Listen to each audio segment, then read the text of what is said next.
Veuillez prendre note, les conseils prodigués sont à titre informatif seulement et en aucun temps ne remplacent l'avis d'un médecin.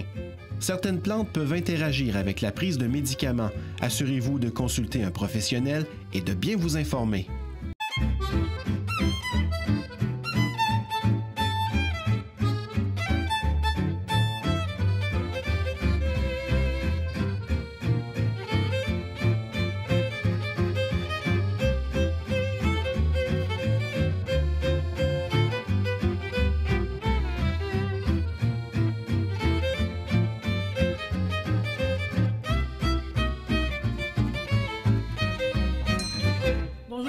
Allô, Christine. Salut! Allô, France. Patrick, t'es arrivé hier avec 2 belles caisses de tomates fraîches pour créer une sauce qui a l'air absolument délicieuse. Comment elle s'appelle? Une sauce marinara. Marinara. Alors, t'es arrivé avec des tomates, tu voulais pas utiliser de canage, donc ça va chercher exactement ce qu'on dit dans l'émission. Mais elle est quand même consistante. Comment tu as fait pour la faire? Mais pour la faire, ce que j'ai fait, j'ai pris oignons, carottes, poivrons et puis des zucchini que j'ai fait rissoler ensemble. Ensuite, j'ai mis les tomates fraîches. Je les ai lavées, bien sûr. On les coupe en morceaux.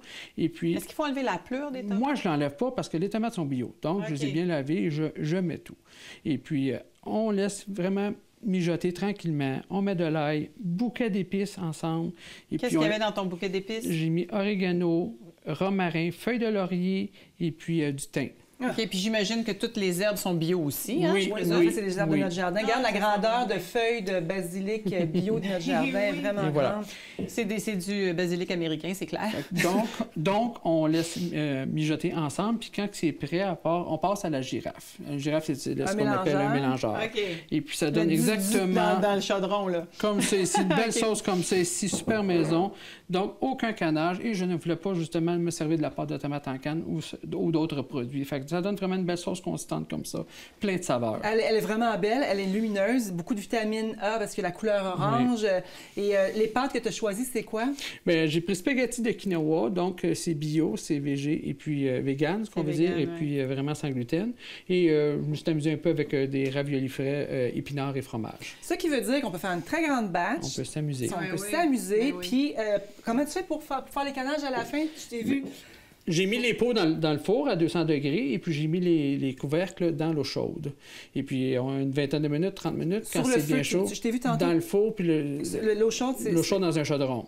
Okay. Et puis, on verse la sauce tout simplement, on met le couvert, on ferme, puis quand ça fait poc, eh bien, c'est... Fait que ça fait ça tout seul, là. Ça se fait tout seul. Pas besoin de faire chauffer le pot avec la sauce dedans dans le fourneau. Non. La sauce est déjà chaude, et puis tout va se refermer tout seul. Dès que ça fait poc, dès que le couvert est ici, on peut toucher.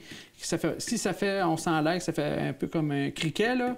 Ça veut dire qu'elle n'a pas scellé, donc elle n'a pas fonctionné. Mais donc comme ça, on peut laisser là, ça dans l'armoire, on n'est pas obligé de le mettre dans le frigo. Mais ça, c'est ma question. Combien de temps ça peut se conserver comme ça dans un pot Mason? Bien, honnêtement, là, j'ai vu du 1 an facile, là. Facile.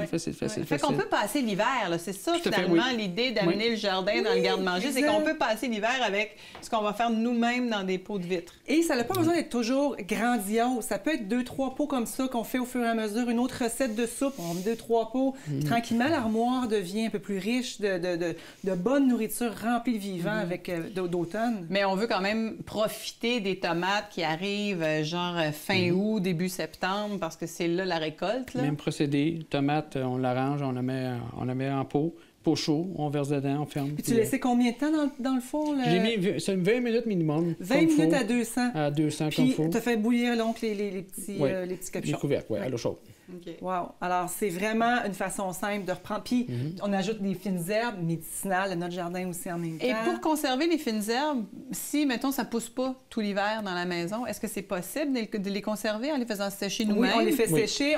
Moi, j'en ai beaucoup. J'en ai plusieurs qui sont accrochés. C'est comme ça. C'est vraiment la façon, là, la tête en bas. La tête en bas. Pas besoin de passer ça. À l'ombre. Là, ça fait partie du décor. Ceux-là, on les utilisera pas, mais c'est parce que la lumière va aller altérer. Alors, on les fait sécher la tête en bas, puis on les met à l'ombre. Alors, on ne met pas ça dans le fourneau à 150 non, on n'a pas besoin. Pour accélérer le processus. On n'a pas besoin, non.